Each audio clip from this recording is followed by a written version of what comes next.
the sun shine in today. I'm trying to make this darkness go away. I'll paint with colors and I'll sing until my lungs give out. I'm gonna let the sun shine in today. And I will leave my windows open so that I can hear the sound of people talking and the wind blowing in the trees. Oh, I will open up my eyes so I can see the light. Oh, and I'll try to spread my wings so I can fly. Oh, and the darkness starts to fade. Feels like things are gonna go my way. I'm gonna let the sun shine in the day. I'm gonna let the past be filled with smoke. And I will try to fix what has been broken. And take this weight off my shoulders, 'cause I know yesterday ain't coming back. I'm gonna let the past stay in the cold. I will listen to the ocean, let its unsaid words be spoken. And I'll let my mind be carried by the waves. Oh, I will open up my eyes so I can see the light. Oh, and I'll try to spread my wings so I can fly. Hey guys, welcome to the Sharon Homestead. I'm Kat, and today I wanted to bring you around the greenhouse and the garden at the back of the property. There's been a lot of crazy things. So, as you can see, there's a lot of damage in here. And it's not frost damage. My greenhouse was getting too wet, and the sun, if your garden gets wet, this is why you only want to water in the early morning or at night. Night is best. Because if it gets wet and then the sun hits it, it burns the leaves. So a lot of my leaves got really bad scorching. It's really, really bad. But they're still producing. They're still growing. They're growing new leaves, new limbs, it's really good, but it looks so bad. So I'll show you around and show you what plants are doing what, and then I'll show you, you can hear the chicks. They're doing really good. They are growing big and strong. I've had a problem with keeping this greenhouse dry. So as you can see, I opened the windows, I opened the 2 doors, and it seems to be doing a much better job staying dry. So I've got my table of doom here, and it's got all my dead plants except for this one, which is succulents, and they're doing amazing, even though I haven't been doing anything to them except dropping some water on them every once in a while. And then on this side, there is so much damage, but there really is a lot of stuff good going on. So I'm going to turn you around and show you the awesome stuff going on. So this one ground cherry plant has gone crazy, and it just take over everything. It's got a lot of damage. See how it's in little droplets, and then the edges are super damaged, but it's just terrible. But then we've got all this new growth. We've got new buds, new leaves. It definitely stays warmer in here, especially with the animals in here. It's creating a lot of really good warmth. And I've been able to try a few of these because they fell on the ground and they dried up, and they are delicious. The problem is I have to tie these up because they're so heavy. They've been falling down onto the ground almost, and I want to get them up. So these are all Roma tomato plants, and the tomatoes in here are all Roma tomatoes, and we've got tomatoes on almost every one of them. Pollination has been a crazy thing here, and even in the greenhouse, if I don't open the 2 doors, nothing gets in here, obviously. So I had to start opening the doors, and we started getting fruit. So there's plenty of tomatoes in here. I mean, not plenty, you know I'd like more, but as an experiment, I know that next year this is going to be better, and so it's working out for me in my favor, because I pretty much gave up on production. So I pretty much gave up on production this year because I knew it wasn't going to happen shortly after the season started. I just had way too much to learn here, which I have learned a ton.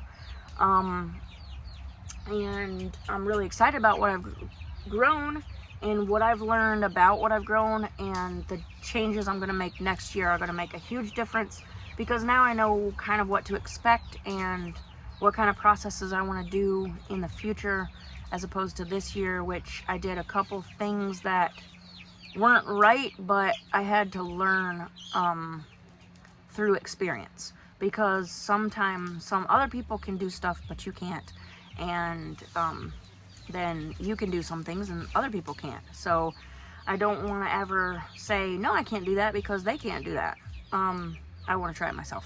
So that's what I did for some of the things, and some of the things were surprising and they worked out. All right, so we've got bell peppers growing. I'm not sure if they're gonna grow much bigger than this, because they've been this size for a little while, but maybe I just need to give them some poops. And then we've got cayenne peppers. Those really grew really well. We have a lot of rabbit poop. Yeah, we do have a lot of rabbit poop. I have a full 5-gallon bucket. This one took a long time to bud and to produce, but it's finally got some green peppers on it. And same with some of these tomatoes, but I'm hoping that they grow to full production like this. I think this one still doesn't have any buds or anything. So I may take it out of the ground, because it's just, nope, it has one bud up there and it's getting some more. One there, and then there's some more on the top. So I guess I'm gonna leave it and see what happens, because that's the name of the game this year.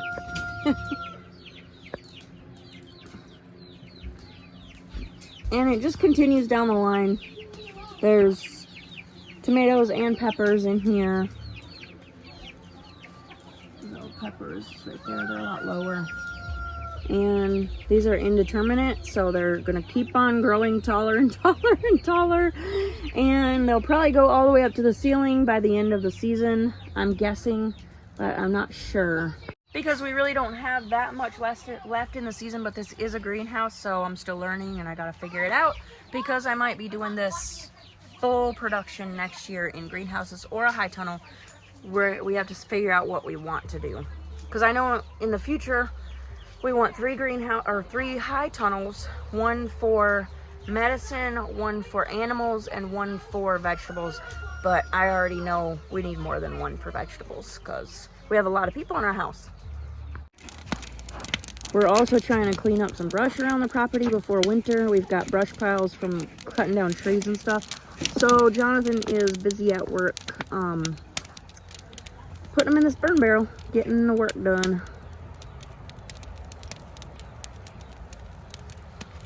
It's very warm over here. It feels good. It's kind of cold today. So Lily is the bunny girl. She takes care of the bunny. And she's giving her grass. You got to clean out her water too. Yeah, I know you already know that. I'm about to. And she's got pellets, but we're giving her grass and pellets. And she's doing really good. We're going to hang her cage soon in the garage. And the chicks are doing good. I don't want to open this right now. I got to open it in a few minutes to feed and water them. But they are doing good. These are from a local friend of mine. And I might have 1 or 2 roosters in here. It's looking like 1 or 2 possibly. But we'll see. We'll see. I think that gray one might be one, which is good, because my rooster that I have now that I got from a friend is absolutely crazy. I'll tell you about what he is up to. I'll show you real quick. He's actually in timeout with only a few hens, because he was a very bad rooster dad and he did some stupid things. So this guy right here, he was not letting anybody drink water or eat food. except for these 4 white hens. So he's stuck in jail with them, which is exactly what he wants. So he's a little turd bucket, but that's what he's doing. And then all the other birds are living in luxury in this big pen. But of course he doesn't care. He just wants his 4 little ladies that he wants and he picked. And the funny thing is he came with those 4 hens and he came with those other speckled Sussex hens. And he wasn't letting them eat either. And it really makes me mad because they all need to be together. They all need... Shut up. They all need to be together. They all need to get along. So he's probably going to go in the pot, unfortunately, because he's so beautiful. Look at him.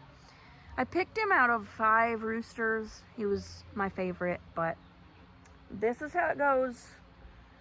And it's meat, so we will eat it. I hate to do it though because he's so good, but he's so bad at the same time. So this is my comfrey and my lilies and all that. And then I've got a cage from a friend that I forgot to give her yesterday again, even though she gave me a ride somewhere. So coming over here, this is spaghetti squash and it's going crazy. It's got spaghetti squashes everywhere. The bees finally came and pollinated everything. And I've got a huge spaghetti squash right here and more over there. Kale and Swiss chard, I need to do a harvest and put them in the dehydrator. I still haven't planted the raspberries, but it's okay. They can be planted anytime, really. And then my herbs are doing good. The dill is done, but it is giving out new shoots. That just happens as the weather changes. And Thai basil, it's got a ton of new growth and seeds, but we won't talk about that. I kind of neglected this garden. Well, I kind of started neglecting all the gardens because I kind of want to see what they do. Lemon balm, I moved my lavender to the middle because there was only 1 plant. And then the toothache plant. And my yarrow is starting to wilt down and go. And chamomile is kind of crazy. Peppermint, spearmint, echinacea, and then my calendula has given me so many flowers. It's doing so good. Oh, look at that tomato. Orange. Yeah. My tomatoes are doing really good. They're falling out of the cage. They've got like so many offshoots. I should probably just cut them off because they're taking away from the growth here. But I've already had a few out of here. I'm waiting for the weather to change again so they'll start turning. But these are black cherry tomatoes. And then I've got 1 glacier tomato in the middle. And I've had a couple off of that. Let's see. Sarah's peas are doing good. Lily's picking 1 off of there right now. 2. And 1 then for you, 1 for me. and another black cherry tomato plant right there. Owen's pumpkins. He's got a big one going there. And he's got a couple more little ones. Hopefully they were pollinated. We've had to self-pollinate, like hand pollinate all of them. Oh, So that one. there's one. I think we pollinated that. I know we pollinated that one, but it might have been too late. I pollinated that one. There's one. And I'm sure there will be more. I don't know if they'll go to full production because it is late, but goodness gracious, the pollinating around here is crazy. So I'll show you the rest of the garden. Here's the cucamelons. You can see a few right here. This one might have been actually pollinated, but they usually get to this stage and then they just fall off because they haven't been pollinated. But I didn't tie them up, so that probably contributed to it. But I have eaten 2 off of the plant and it does work. And so all I need to make sure to do is plant more flowers next year and maybe even get bees, because we need some pollination around here. This plant is pretty much done. I might take it out. Nope, it is producing. These weren't on here yesterday. This one wasn't. I mean, it was, but it was smaller. So, Anyways, it is producing. We've got a lot of squash over here. I hand pollinated all of these probably a couple weeks ago, maybe last week. They are growing slow. Is that your only squash, by the way? No, I have spaghetti squash all over the place, but yeah, that's the spaghetti squash. But yeah, I've got 3-4 plants in here, I think. Oh, they were double plants. So yeah, there's 6 plants over here, and there's a lot of zucchini. So we're gonna be having some more zucchini, and I'm excited because I love zucchini. We're actually a really strange family, and every single one of my kids loves zucchini. And they will eat it in just its regular form, just saute it in the pan, and they love it. Every single one of them. So we eat a lot of zucchini because I'll take like 4 or 5 and make it with, you know, a couple other vegetables, and we just eat it with any type of meat. Lots of different types of meat, and it's really good. Everybody loves it. And that's the grower of the pumpkins. Yes. Is this your pumpkin? He has always grown pumpkins since the very beginning. He was, I think, 3 when he had his first garden with pumpkins. And he grew pumpkins. I think you were 3. 3 or 4? You might have been 4, but I think you were a little older than Wilder. So yeah, he loves to garden too. Several of my kids love to garden. I wonder where they get it from. How much pumpkins do I have, Lily? I don't know. That is it for today's video, guys. I hope you enjoyed it. There's a lot going on here. It's really exciting. I've learned a ton. I keep continuing to learn, and that's the name of the game. Everything's an experiment, and some work out and some don't. So I hope you guys have a great day, and I will see you in the next video. Thanks so much for watching. Bye, guys.